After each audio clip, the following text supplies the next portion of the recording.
What are the pros and cons of building a new home? We're going to talk about that in this video. So in this video, we're going to run through all the pros and cons of building a home, and you can decide for yourself if you should be building a new home, or maybe you should be looking on MLS and buying a home that's used or the resale home. A lot has changed in the pricing in Edmonton's home market in the last year and a half. A few years ago, it was very affordable. Not only was it affordable, it was actually a better deal to buy a new build home, whether it be a spec home that they had already started building or building from scratch, than it was to buy on the resale market. But now, in the last year and a half, with all the demand, the increased demand, the back order of supplies and the lack of trades, it's made it really difficult. So let's start with that. Our first con in building a new home is the pricing. The pricing is quite significant in terms of what kind of increase we've seen over the last year and a half. It has gone from, in the early part of the year, up to about $50,000 in just under 10 months. I've seen prices change quite drastically in the last year, and it's been quite surprising. Now, no big surprise that builders have been waiting to be able to make more money on these properties, and because demand was so low a few years ago, with our economy being as bad as it was, they had to be throwing out incentives, giving low prices. Developers who own the land were giving massive discounts so that builders could build. And so there's this chain that also passed the savings to the client. Now, with the demand so high, people wanting to build new homes, if you want to buy a new build, you have to build. And so they know that, and therefore they're driving their prices up. Now, you might be watching this video and thinking, well, I found a builder and it's really great price. I don't know what you're talking about. Well, don't forget, what you pay for is what you get. We work with certain builders that we trust and know the quality of construction, so be careful with what you're investing in, because sometimes, even though it seems like a good deal, you may end up spending even more money fixing things afterwards on a brand new build, which is not a good idea. So the next con in building a house is the timeline. The unknown timeline, actually. So what's happened is, prior to this last year and a half, we used to be able to tell you 10 to 12 months you're going to get into your home, and we saw that actually happening. I personally built a home 2 years ago, and I saw that timeline completely work out. I've seen it work out with many other clients, but what we're seeing recently in the last year is nothing but delays. Now, obviously delays are always a given when it comes to building, but it's become more of a problem in this last year. So the builder can't predict all the delays that could happen. There's some things that are completely out of their control. For example, at the very beginning, you've got permit delays. Now, that was always a thing. However, recently it's become more of a thing because there's even less staff at the city manning this, and you're gonna have even more permit delays. You can imagine weather is always a delay as well. Weather can be anything from extreme cold, because people can't frame a house when it's minus 40, all the way to rain. If it's constantly raining, there's going to be issues, and there are going to be problems. You can't really pour a foundation in the rain. Two other things that could cause delay in construction is the lack of materials and the lack of trades. So I mentioned this in the pricing as well. There's a lack of trades because a lot of people actually got laid off, and then they found other jobs. So now they're missing the trades they can call back, because now there's such a demand because there was a lot of sales that had happened. Lack of materials, that caused a delay, as you can imagine, because if the flooring isn't here, how are we going to keep working on the property? We haven't seen a ton of flooring delays, but we have started to see fiberglass delays. We've seen vinyl siding be delayed.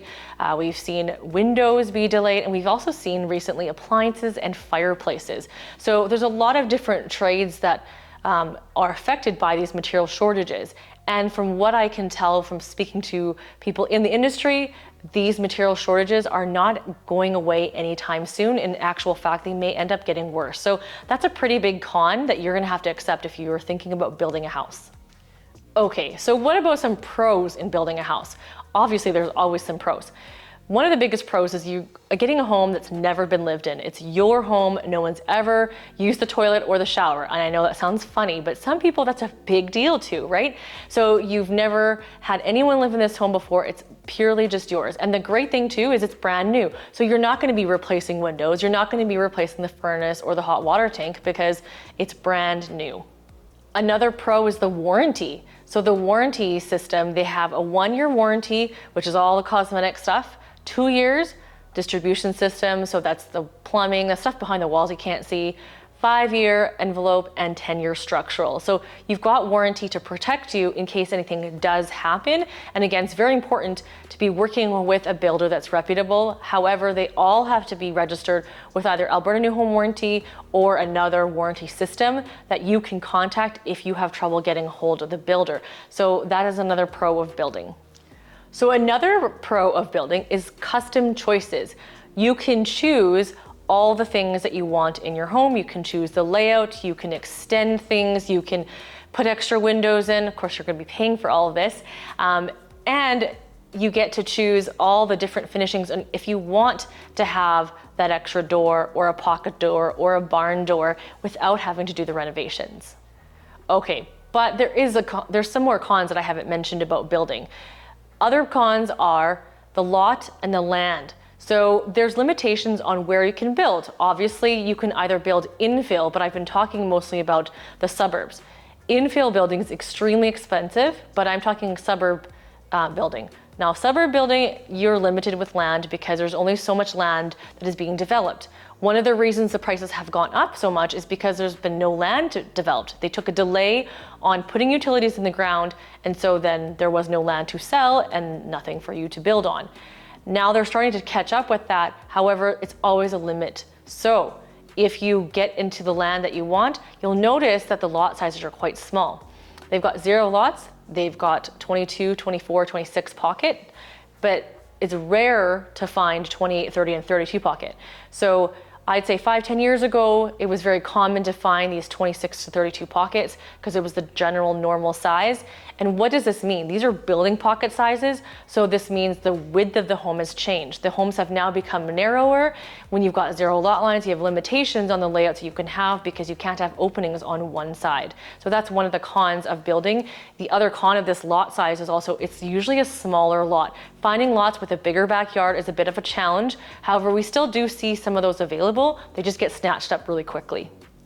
So speaking of land, another con of building is the landscaping. Yep, you gotta do landscaping.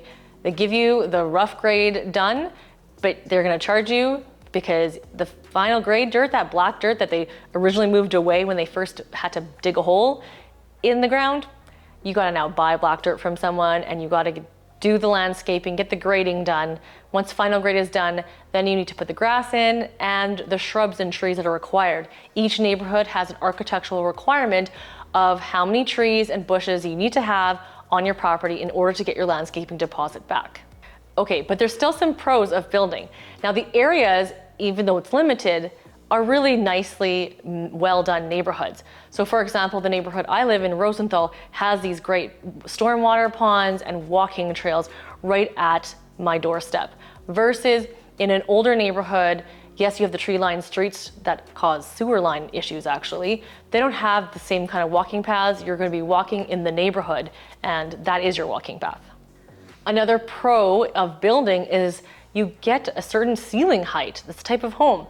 In the older homes, you only are limited with the 8-foot ceilings. They didn't put those high ceilings in. Sometimes you see open to above in some of the homes built in 1990s, but you don't see the 9-foot standard we're starting to see on all the new build homes on the main floor. And you can, if you're building from scratch, have your basement go from 8 feet to 9 feet if you want. So there's that opportunity. In a bungalow, in a brand new bungalow like ours, we have 10-foot ceilings. In an old neighborhood, a bungalow would never be that high and it would be most likely 8-foot ceilings. You'll never get a walkout basement in an older neighborhood. Only in the newer neighborhoods will you find the walkout basements. Another massive pro is brand new finishings in your home when you build. So that's a big pro because you are actually gaining equity, keeping your equity on a home such as this because you don't have to do renovations and it's keeping your equity. Unless you've picked really bad finishings, I can't do anything about that. But if you've picked things on trend or ahead of trend, this will allow you to retain your equity. So in 5 years from now, your house isn't that dated versus buying an old home where the property is already dated. If you don't do any renovations, your home is actually that much older and the equity didn't grow as much. So what pros and cons are you considering when building a house? A lot of the problems and the cons of building a new home can be solved by purchasing a resale home, but when you're purchasing a resale home, you're not going to get the same pros as when you're building a new home, obviously. So if you have any questions, let me know down in the comments below. As always, thanks so much for watching, and we'll talk to you next time.